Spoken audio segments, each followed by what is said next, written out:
So in this video I'm going to talk to you about sports and why it's important for your kid. So for you guys who don't know me, my name is Ricardo. I live in Germany with my wife and my 3 kids. So sports is a healthy habit that usually your kid, when he learns, it takes to their adult lives. And there are statistics that show that kids who started doing sports from a younger age, they are more likely to keep doing sports when they are adults, instead of in comparison to kids who start doing sports, let's say, when they're 15 or 20 years old. Another thing about sports that you should watch out with your kids, that this is not something that you should be forcing on your kid. You should try different sports with them and see which ones they adapt more, which ones fit more to their personality. You have team sports, you have individual sports. My middle son, for example, my middle kid, it's a boy, he likes soccer or football, wherever you are in the world, very much. And this is a sport that he's always happy when Wednesday comes, that he goes to his sport. Is over 1 hour. Is actually a lot for a small kid, I think. But he runs a lot, and this is a night that he sleeps very well. I'm gonna come to this topic later on. But it's a sport that fits him very well. With my older daughter, she's 9. There is a little bit harder, I would say, like this, because she's not not so active as he is, and she's the kind of person who likes to sit down, to read a book, and to play with on the floor with dolls or whatever, with Lego. But when it comes to, I don't know, go out and play with a frisbee or something, she plays a little bit, but it's not really her thing. She's not bad at sports actually, but it's just not really her thing. So even though we tell her that she needs to move a little bit because it's good for her. It's not that we want to leave her on the couch the whole day just reading books. Books are of course fine, but especially as a kid, you need to move, you need to do some sports. So we have been trying with her now to see which sports she wants to keep doing or to start doing. We are trying different things. Seems now that swimming is something that she's starting to enjoy, so probably we're going to stick with it. But like I said, don't try to force something, because the kids are going to start repelling sports. Then later on they're going to quit and not want to do any sports anymore. You can traumatize them to going to a little bit extreme. I'm going to mention to you a little bit about the benefits of sports. I have a list here under. Maybe sometimes I look down, it's because I'm looking at my list. Some benefits of sports: it promotes child development, either physically and mentally also. It helps the growth of bones and muscles. Physically, how it helps the kids. It helps the respiratory, the nervous, the circulatory, the immune and the digestive system as examples. I mean, just wanted to illustrate that it helps many parts of the body. It also improves the space perception from the kid, their coordination and their agility and the balance. Of course, it depends on which sport. I mean, if you talk about balance and swimming, swimming is gonna help your balance a little, probably less than if you're doing some gymnastics. But overall, it helps the kids with with the space perception and their body coordination, of course. It also improves, like going to the mental part, also improves the the academic performance, the classroom manners regarding the teacher and also the other students, and their attention spans. So even if you have a kid that's tendency not a sporty kid, reads a lot, or it's already a kid who would do good in academic schools, that manage to have the patience to sit down and do their homework, bring the sport to it, and you're gonna help your kid also even more in this academic area, because it helps, of course, their brain development. and some other things like the attention spans. It also brings some positive attitudes. I'm gonna come to this point later on when I talked about self-esteem and all these points. Yeah, it prevents also, of course, the obesity, both in childhood and also in adulthood.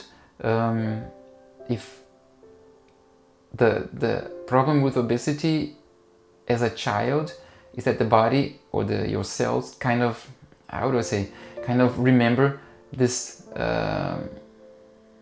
this state that they are now, and then they increase their size, and then afterwards when you're an adult, it's harder for you to lose weight if you were once already obese. So if you let your kid be obese, you're gonna be making their lives harder when they are older. If they want to later on, if they want to lose weight and be healthier, it's gonna be harder for them compared to a kid who already does some sport and is not obese today when they're 5 or 6 or 10 years old. There are some statistics that show that. The kid also is gonna learn the importance of following some rules. Following the rules, actually, gonna learn to respect other people better.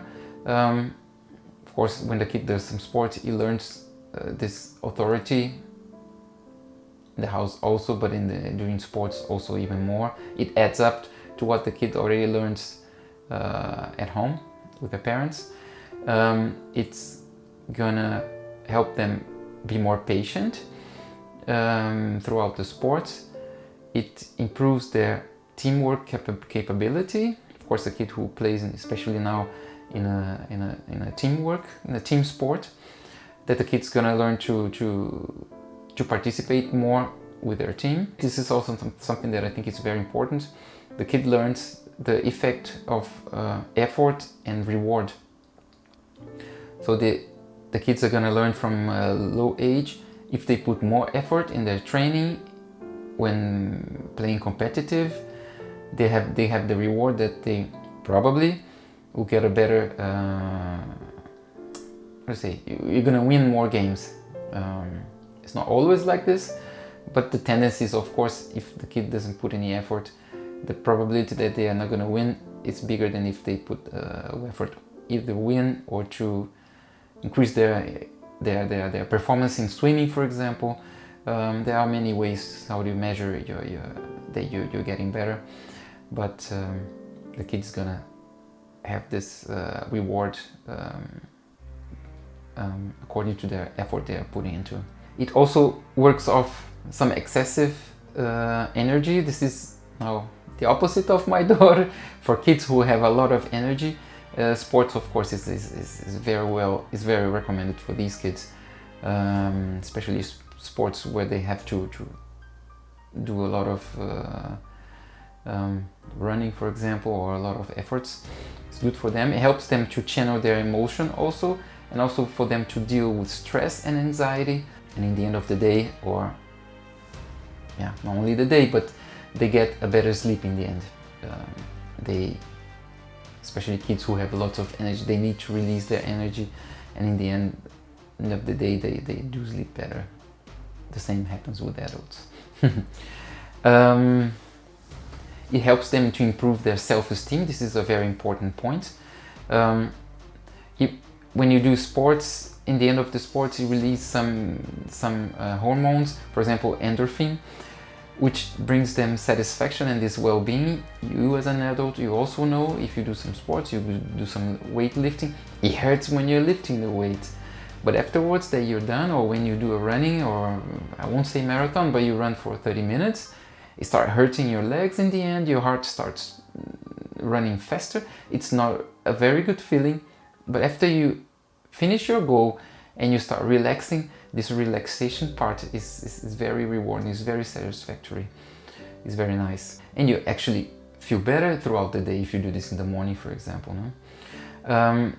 About the self-esteem, it helps the kids also to, when they reach their goals, I mean, if they have some goals planned and they put the effort and in the end they reach their goals, this is a great feeling.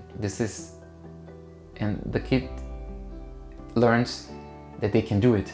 It's like this sense, okay, I did it, I can do it.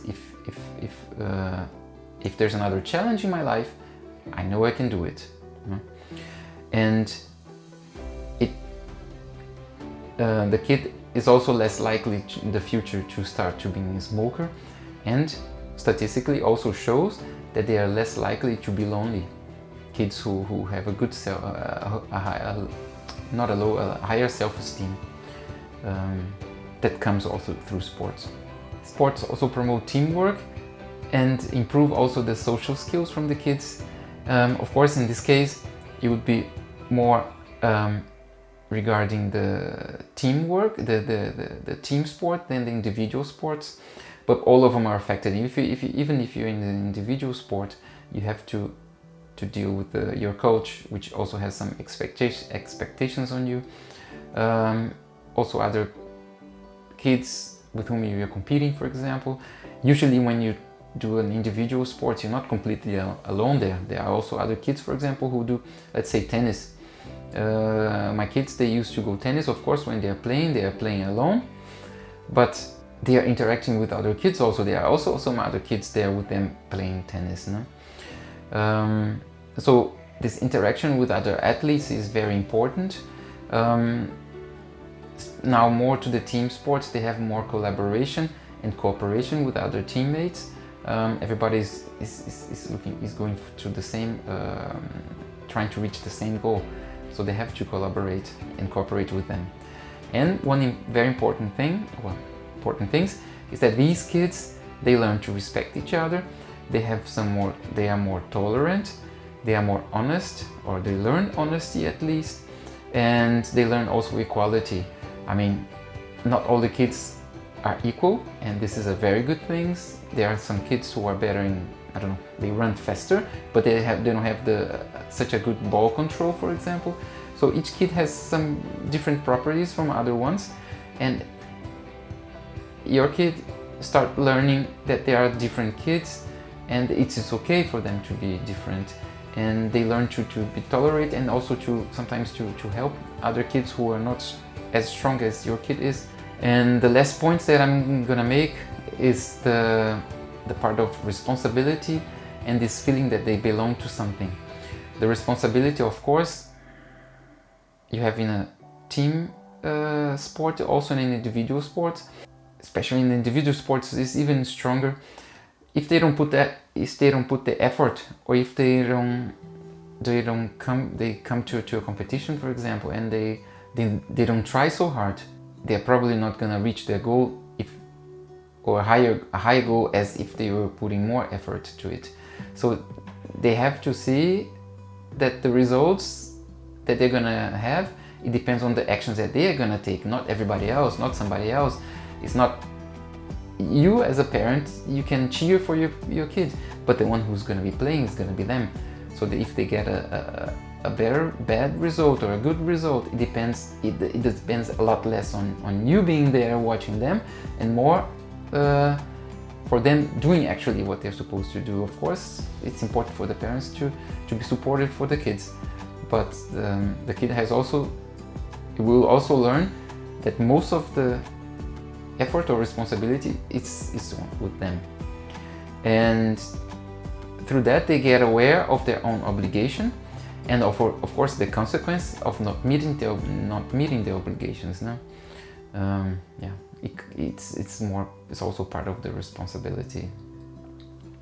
It belongs everything more or less together. That's what I wanted to say. Well, I hope you like the videos and my points. Please leave some comments below if you think that I should make something better, or if you like the video, just let me know. Some feedback. If you enjoyed it, just give me some thumbs up. If you want, you can subscribe to the channel. I'm gonna be putting some more videos. I'm still starting the channel, but my idea is to help other parents, at least try to help other parents to improve the health of their kids, and also their health, and to have a healthy family with healthy parenting. Thank you very much. See you next time.